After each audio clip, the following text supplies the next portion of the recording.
शुभम करोति कल्याणम आरोग्यम सुख संपदा शत्रु बुद्धि विनाशाय दीप ज्योति नमोस्तुते। माँ शारदे के चरणों में नमन वंदन करने के पश्चात आज आज के इस इवेंट को, आज के इस कार्यक्रम को, ईबीएसपी क्लब के एक और इनिशिएटिव को आज आप सबके बीच में हम फिर से चालू करते हैं, फिर से जुड़ते हैं ईबीएसपी क्लब के साथ एक नए इवेंट, एक नए प्रोग्राम के साथ। मैं यश पगारिया आप सभी का इस कार्यक्रम में हार्दिक स्वागत एवं अभिनंदन करता हूं ईबीएसपी क्लब एसकेआईटी के द्वारा। आज हम लोग इस भारत देश के एक बहुत बड़े स्तर पे खड़े हैं। आज भारत इतना आगे खड़ा है, उसके पीछे सबसे बड़ा कारण है हमारे देश के बालक, हमारे देश के बच्चे, क्योंकि हर एक देश का भविष्य उसी के बच्चों पे टिका हुआ होता है और इस देश को आगे ले जाने की जिम्मेदारी भी इन्हीं बच्चों के कंधों पे।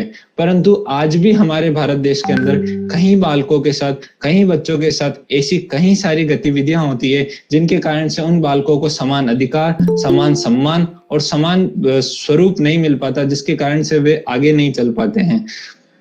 जैसे हमारे देश के कई बालक आज भी बाल विवाह की कुप्रथा से ग्रसित है, कई बालक आज भी बाल मजदूरी से कुपोषित है, आज भी कई बालक कुपोषण के कारण मृत्यु को प्राप्त हो जाते हैं, आज भी कई बालक भूखे मरते हैं, आज भी कई बालक भीख मांगते हुए मिलते हैं। तो एक तरह से अगर हम देखें तो हमारे देश के अंदर आज भी बालकों के साथ पूरा तरह सम्मान और एक संपूर्ण स्थान, एक संपूर्ण शिक्षा, एक संपूर्ण स्वास्थ्य की व्यवस्था बालकों को आज भी नहीं मिल रही है। हमारे देश में जहां प्रति मिनट बालकों की जन्म दर 52 बच्चे प्रति मिनट है, तो वहीं पे 31 बच्चे प्रति मिनट वापस उसी में मृत्यु दर में शामिल होते जा रहे हैं। 31 बच्चे लगातार प्रति मिनट के हिसाब से भारत देश के अंदर किसी न किसी और वजह से मर रहे हैं। बालकों से हमारा तात्पर्य 10 वर्ष की उम्र के बीच के बालक हैं जो किसी अन्य कारणों की वजह से मर जाते हैं।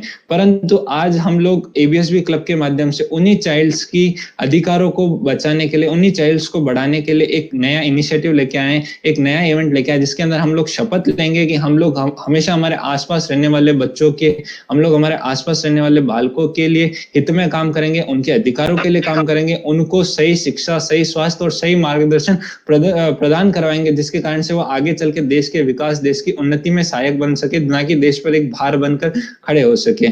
इसी कार्यक्रम की कड़ी में मैं कार्यक्रम को आगे बढ़ाना चाहूंगा।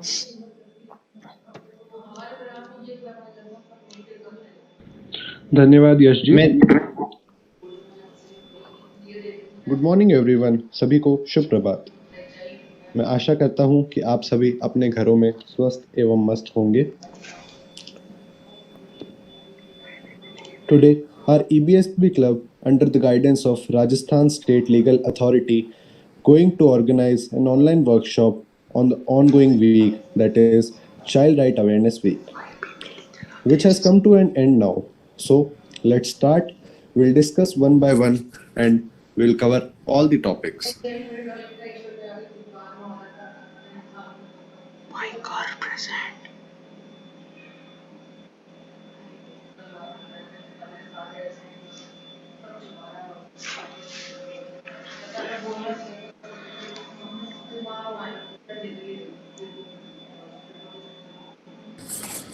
So now let's start with the meaning, that what actually child awareness is.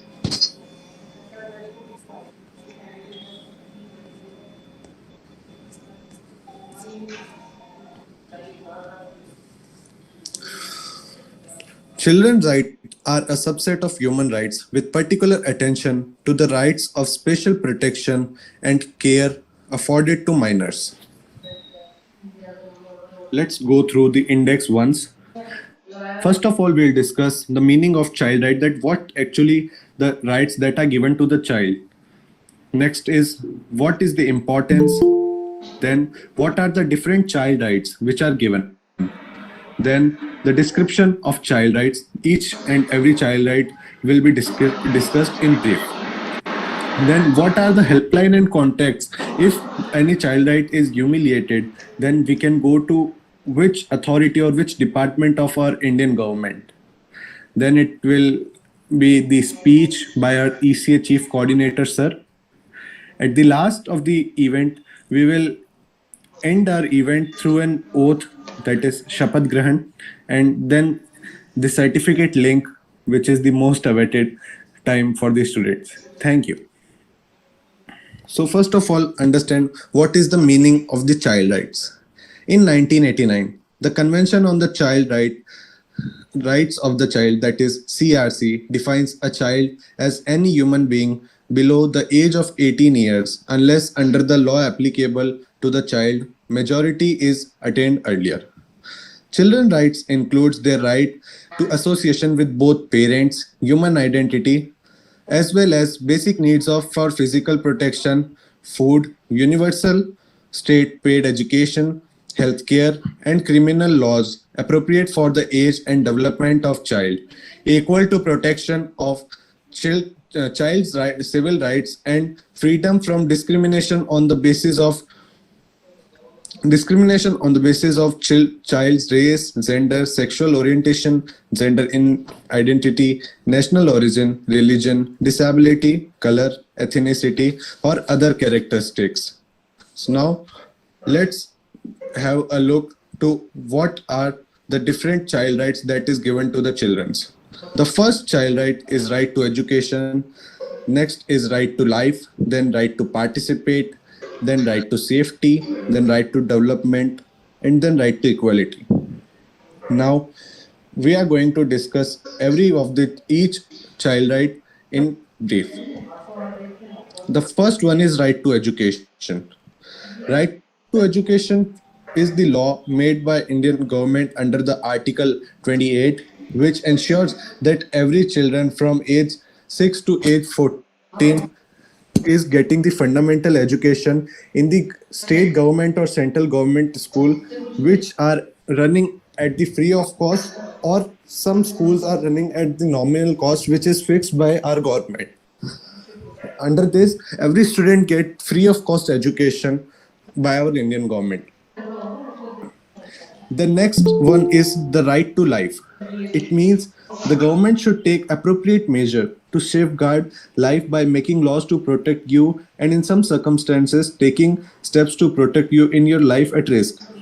This means when our life is at risk, so government is ready to help us by the laws that some laws are under IPC, that is Indian Penal Code, and therefore our Indian government has also formed a different section for that, that is our police, and every state had their different forces and police, that is Rajasthan police, Maharashtra police, etc.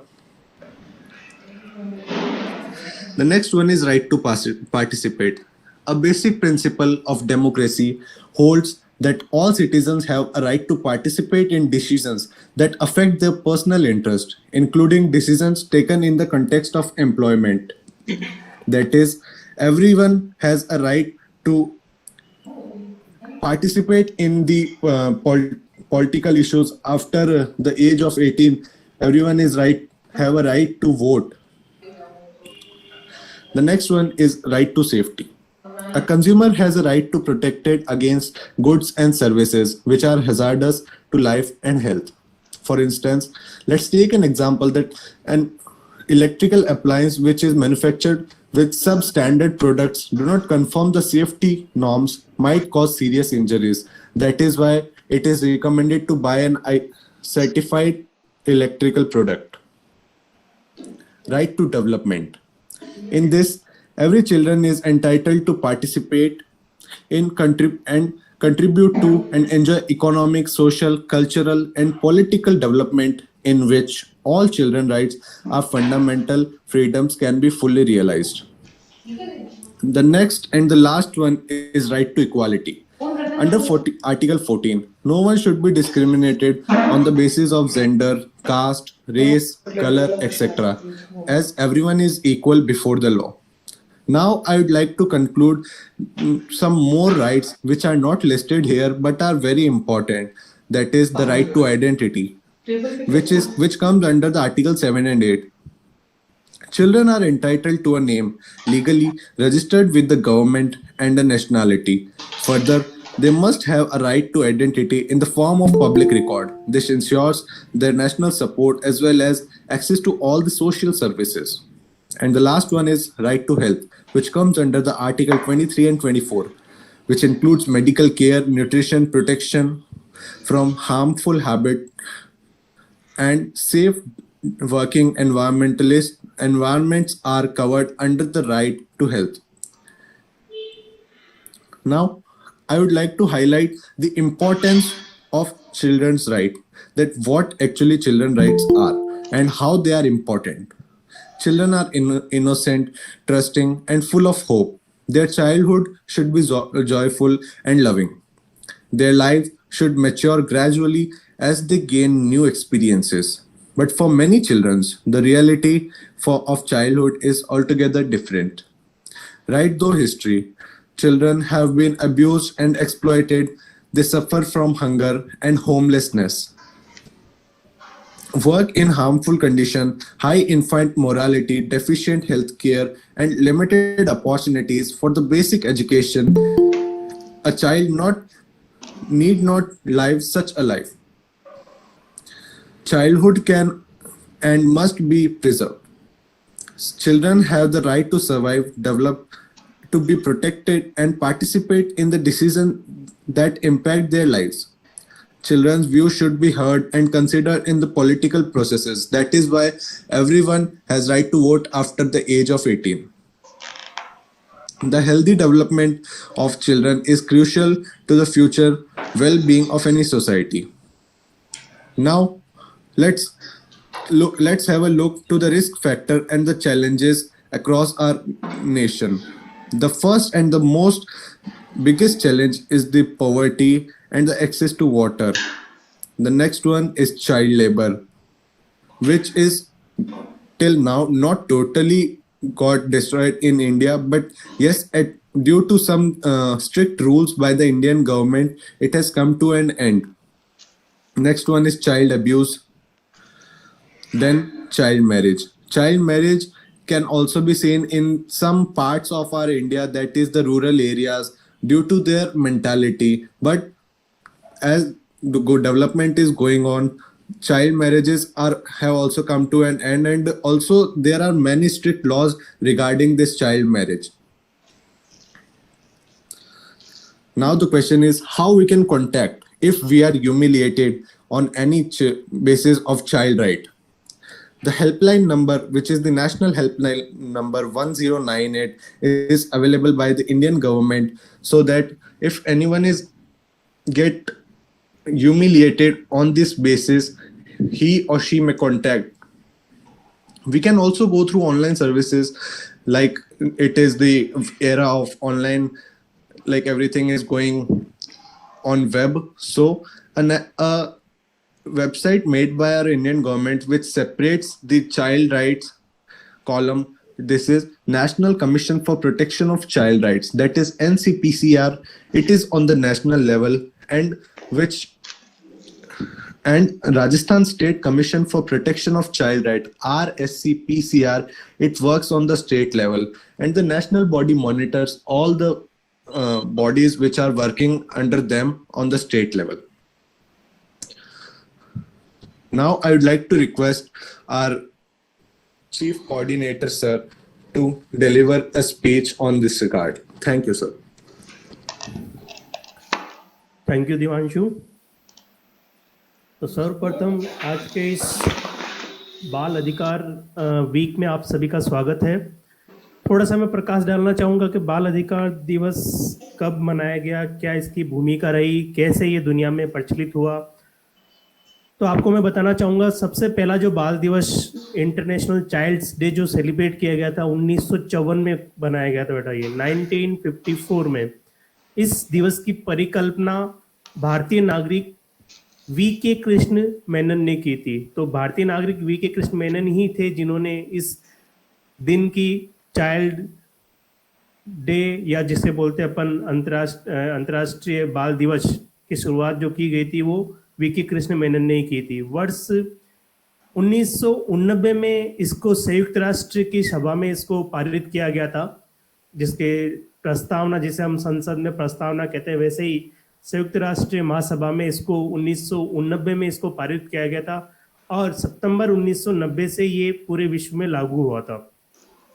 लेकिन ये जान के आपको आश्चर्य होगा कि लागू होने के बाद लगभग दुनिया के सभी देशों ने इस पर हस्ताक्षर किए हैं, लेकिन अमेरिका ने आज तक भी इस चाइल्ड राइट्स बाल दिवस पर हस्ताक्षर नहीं किए हैं।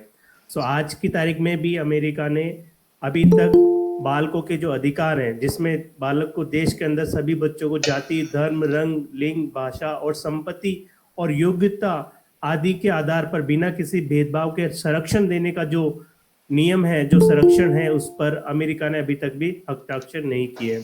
रही बात भारत की, तो भारत ने 1992 में इस संधि पर, इस समझौते पर हस्ताक्षर किए थे।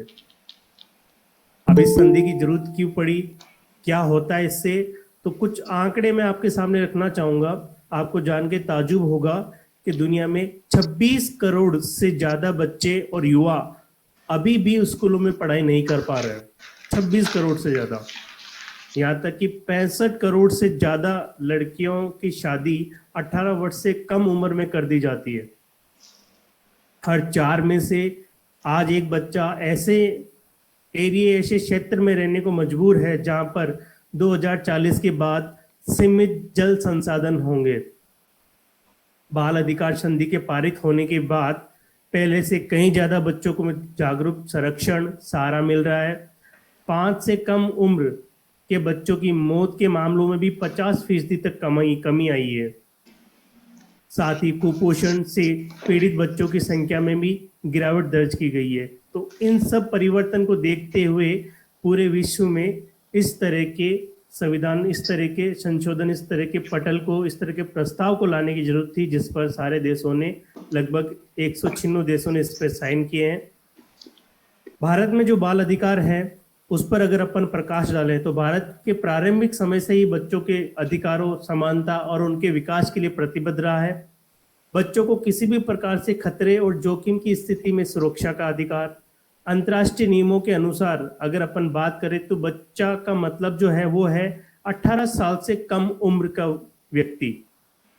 ये वैश्विक स्तर पर बालक की परिभाषा है, जिसे बालक अधिकार और संयुक्त राष्ट्रीय कन्वेंशन ने स्वीकार किया गया है।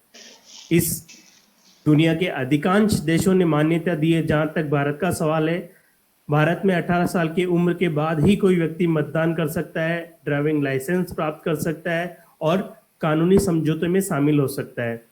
जैसा कि मैंने आपको बताया, 1992 में भारत ने UNCRC, United nation convention on the rights of child को स्वीकार करने के बाद भारत ने अपने कानून में काफ़ी फेरबदल किए हैं। इसके तहत व्यवस्था की गई है कि वो व्यक्ति जो 18 वर्ष से कम उम्र का है, उसे देखभाल और संरक्षण की आवश्यकता है तो वह उस राज्य के लिए, उस राज्य से अधिकार प्राप्त करने का साक्षी होता है। भारत में अधिकांश संविधान संशोधन करके बच्चों के, बालकों के अधिकारों को सम्मिलित किया गया है। कुछ का जिक्र मैं यहाँ करना चाहूँगा। अनुच्छेद 21A के तहत 6 से 14 वर्ष के बच्चों को निःशुल्क और अनिवार्य शिक्षा प्रारंभ की गई है।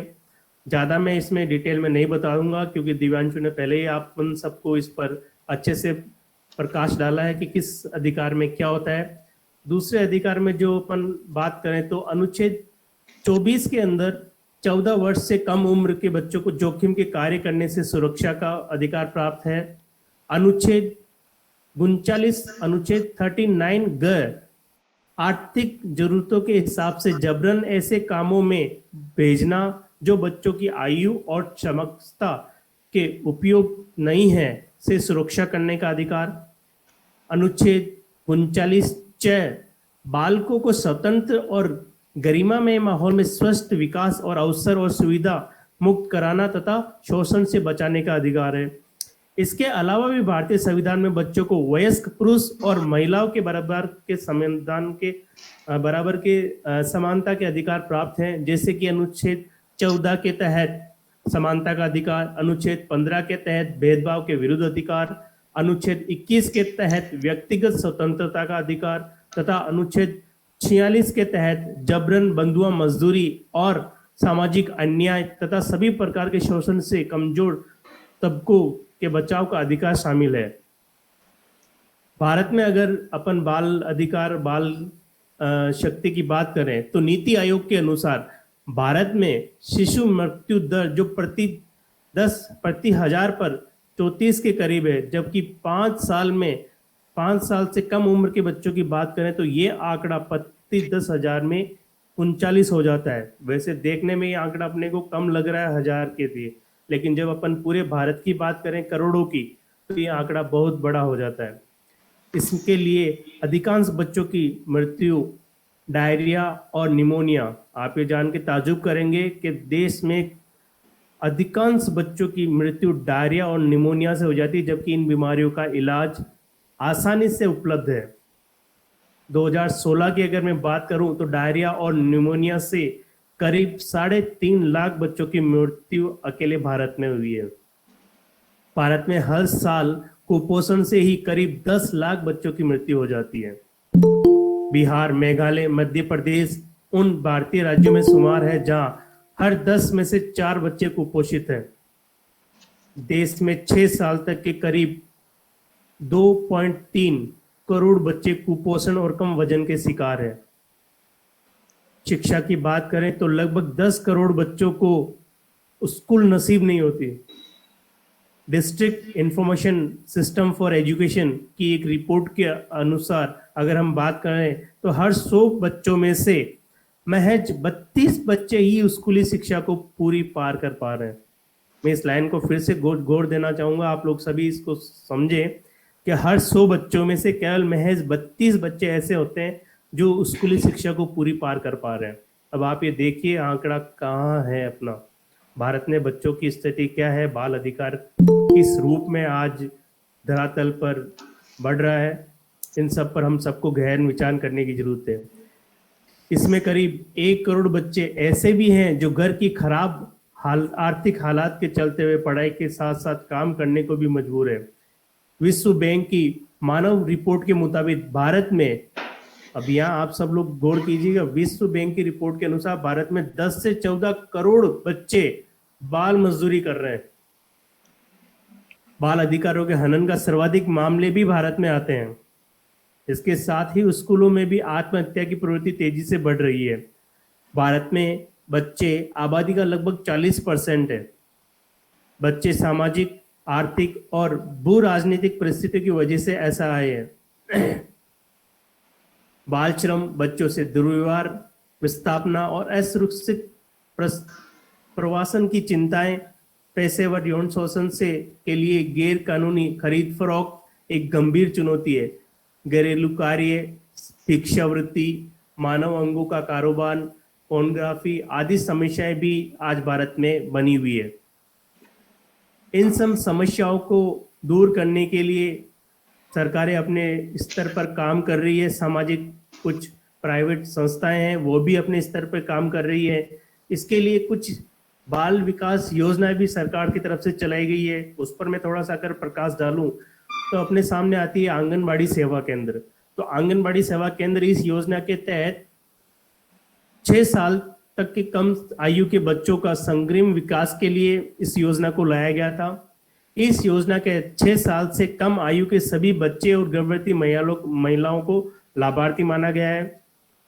दूसरी परियोजना का बात करूं तो मैं किशोरी परियोजना अपने यहाँ पर है। इस योजना के तहत किशोरियों को सुगमता प्रदान करना, शिक्षित करना और सशक्त बनाना है ताकि पोषण और स्वस्थ शरीर में सुधार के माध्यम से उन्हें आत्मनिर्भर और जागरूक नागरिक बनाया जा सके।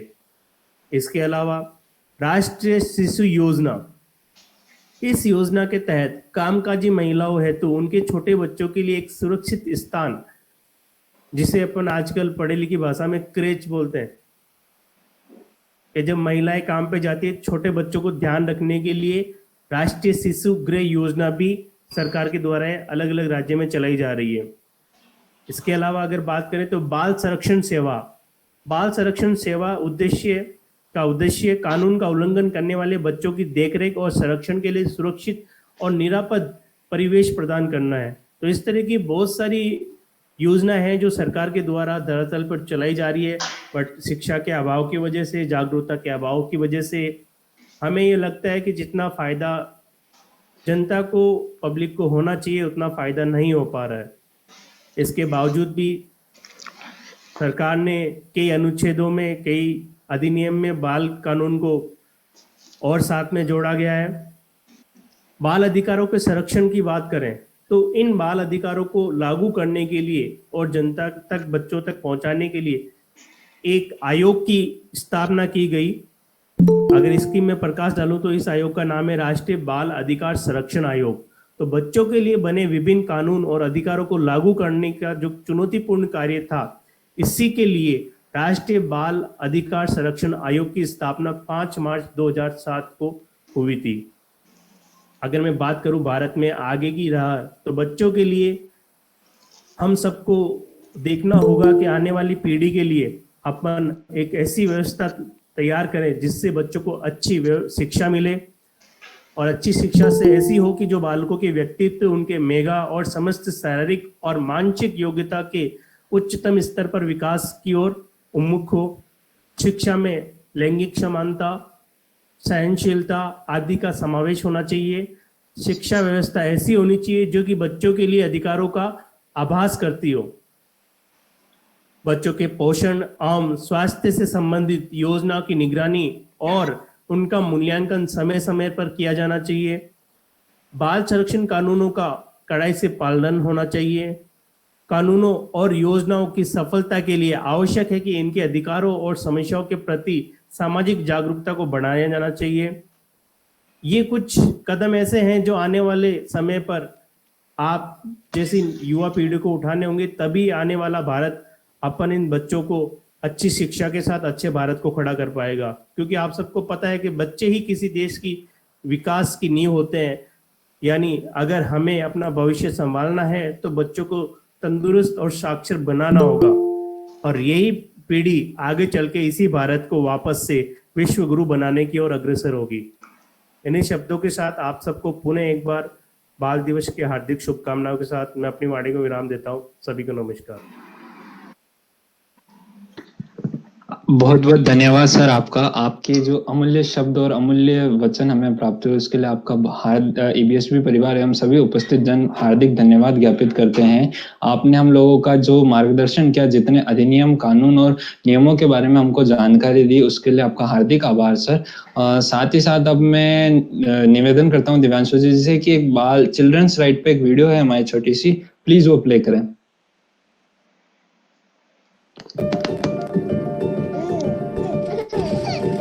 Have you ever wondered if children have rights?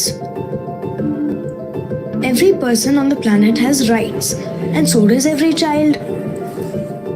Child rights mean that we have the right to everything that helps us be healthy and happy.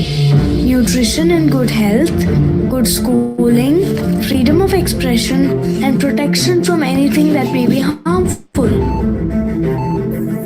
Every child has the right to good health care and nutrition. It does not matter if one is a boy or a girl. Every child has the right to education. It does not matter who we are or where we come from. Each one of us should be able to complete school. Each one of us has the right to protection, which means that we need to be safe from all sorts of violence, whether at school or the street or even at home. Just because we are children does not mean that our opinions can be silenced. Only we know what it is to be children. It is everyone's responsibility to ensure that every child has the right to survival, development, protection, and participation. We deserve to be healthy, happy, and full of hope. And we can't do it alone. You made a promise to ensure every right for every child 30 years ago. What are you doing to keep the promise today?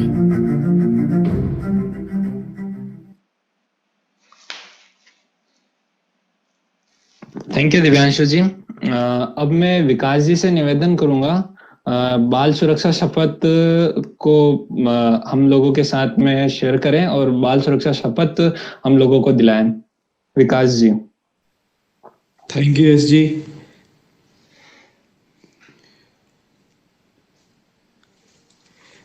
मैं शपथ ले रहा हूँ। आप सभी अब मेरे पीछे दोहरा सकते हैं या फिर माइक बंद करके अपने पीछे बोल सकते हैं मन में। मैं बाल शोषण, बाल विवाह, बाल तस्करी, बाल श्रम तथा बच्चों के विरुद्ध हिंसा के सभी रूप को समाप्त करने के लिए प्रयास करूंगा। मैं बालक बालिकाओं के विरुद्ध अन्याय के खिलाफ आवाज उठाऊंगा।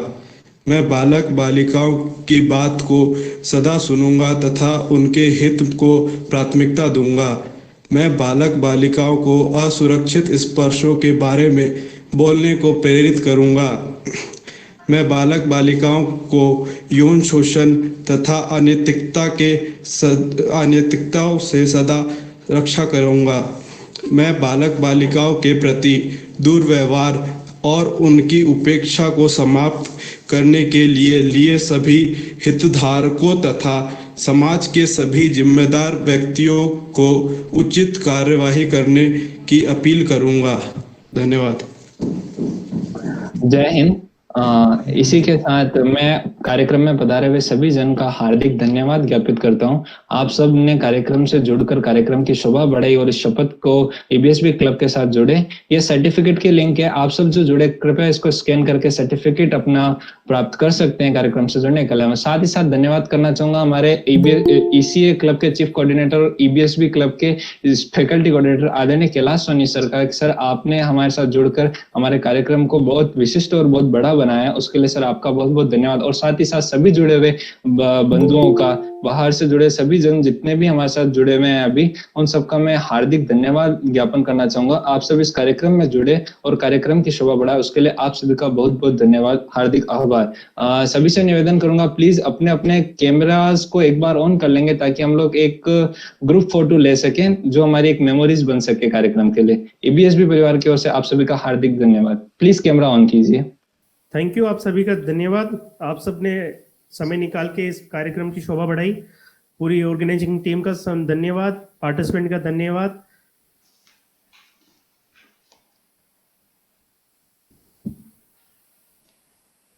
मोस्ट थैंक यू सर आपका। सर आप जुड़े रहे, इस वजह से कार्यक्रम हो गया सर। मैं अकेला जुड़ के भी क्या करता तुम्हारे बगैर, तो आप सबकी भागीदारी बहुत जरूरी है मेरे लिए। तो धन्यवाद, आप सबने टाइम दिया। उम्मीद करता हूँ ऐसे ही आप लोग टाइम निकाल के आने वाले प्रोग्रामों में हमारे साथ शामिल हो। इसी के साथ अच्छे फ्यूचर की कामना के साथ wish you all the very best. Thank you. सब जन मीटिंग छोड़ सकेंगे अब। Thank you to everyone. I don't know where to go. Send me to